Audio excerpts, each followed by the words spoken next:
ہمارے حضرت شاہ عبدالعزیز صاحب رحمۃ اللہ علیہ کی یہ عبارت پچھلی مرتبہ گزر چکی اور ہم نے اس وقت پڑھی بھی تھی۔ حضرت رحمۃ اللہ علیہ نے اصل میں اسی حدیث سے یہ چیز لی اور انہوں نے جو کچھ اپنے اس مرید کو لکھا ہے اس سے لکھا ہے کہ اسے ورد بنا لو۔ ورد کا مطلب دن میں 2-4-5 مرتبہ صبح شام اسے پڑھتے رہو تاکہ ایمان سلامت رہے، کیونکہ ایمان اور صحیح عقیدہ یہ بنیادی پتھر ہے، اگر یہ نہیں ہے تو پھر کچھ بھی نہیں ہے، اور اس میں سے بھی اہل السنہ کا عقیدہ قائم رہے۔ چنانچہ وہ کہتے ہیں اسے کہ یہ کہو پڑھو کہ اشہد ان لا الہ الا اللہ، میں اس بات کی گواہی دیتا ہوں کہ اللہ کے علاوہ کوئی عبادت کے لائق نہیں، وحدہ لا شریک لہ، وہ اکیلا ہے، اس کا کوئی شریک۔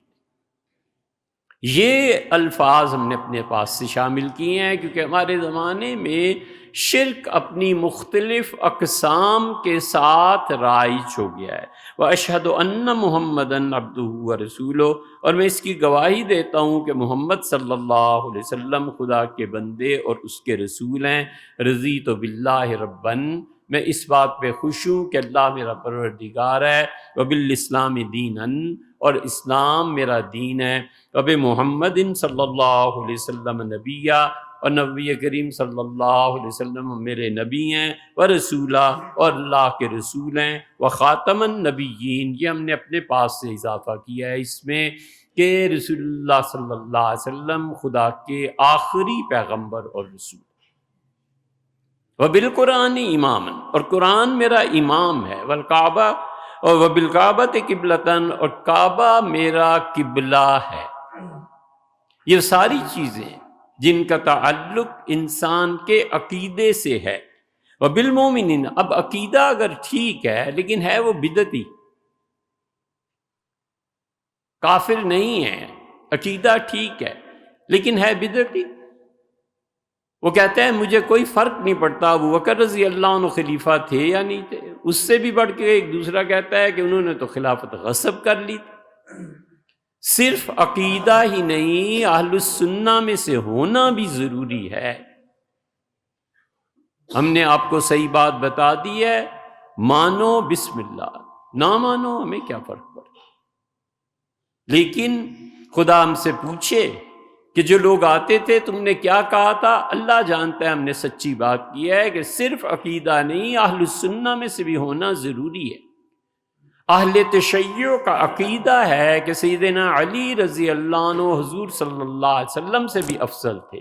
عیسیٰ و موسیٰ، نوح اور آدم علیہ السلام سب سے اعلیٰ ذات سیدنا علی رضی اللہ عنہ کی ہے۔ ہم کہتے ہیں بالکل ایسے نہیں، ان کا عقیدہ ہے، ہمارا عقیدہ نہیں ہے۔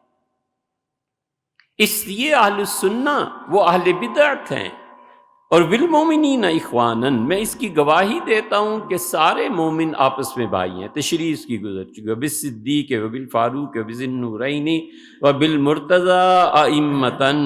اور سیدنا ابو بکر، عمر، عثمان اور مرتضیٰ سیدنا علی رضی اللہ تعالی عنہم یہ اپنے اپنے دور کے امام تھے، رضوان اللہ تعالی علیہم اجمعین۔ میں آج بھی ان کی امامت خلافت راشدہ کو مانتا ہوں۔ مرحباً بالملکین الشاہدین الحاضرین، اور سلامت رہیے، خوش رہیے اے دو فرشتوں جو تم میرے پاس آئے ہو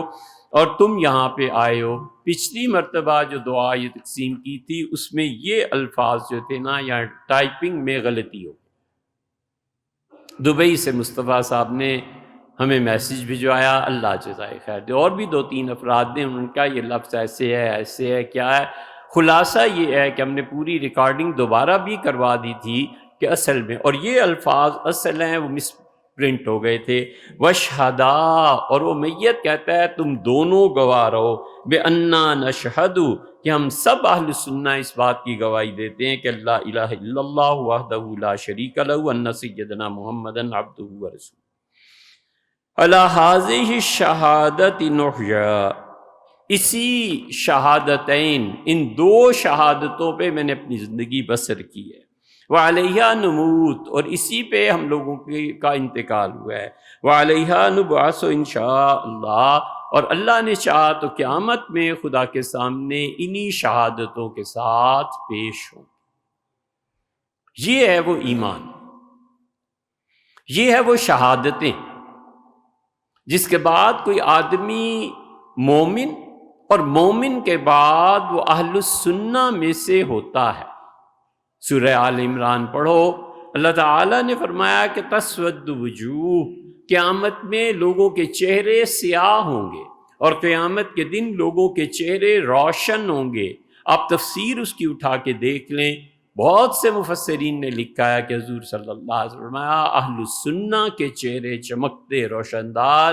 کیونکہ ان کے دل میں ایمان اور عقیدہ بیٹھ گیا تھا، اور اہل بدعت کے چہرے سیاہ ہوں گے کیونکہ انہوں نے دل سے اس ایمان کو قبول نہیں کیا تھا۔ اس لیے یہ ساری چیزیں پیش نظر رہنی چاہیے، اور اس دعا کو مانگتے رہنا چاہیے، اور اس کو پڑھتے رہنا چاہیے، حتیٰ کہ انسان کو یاد ہو جائے، خود پڑھتا رہے، اور جب بھی کسی کا انتقال ہو جاتا ہے اس میت کے سرہانے کی طرف جا کر بس خاموشی سے یہ پڑھ دے۔ یہ ہے تلقین، اور ایک تلقین مختصر، وہ مختصر تلقین وہ ہے جو تلقین ہمارے یہاں اب بھی ہوتی ہے، سورہ فاتحہ کا پہلا رکوع اور آخری رکوع جو پڑھتے ہیں، یہ تلقین میت ہے لیکن مختصر، اور یہ تلقین میت ہے لیکن مفصل۔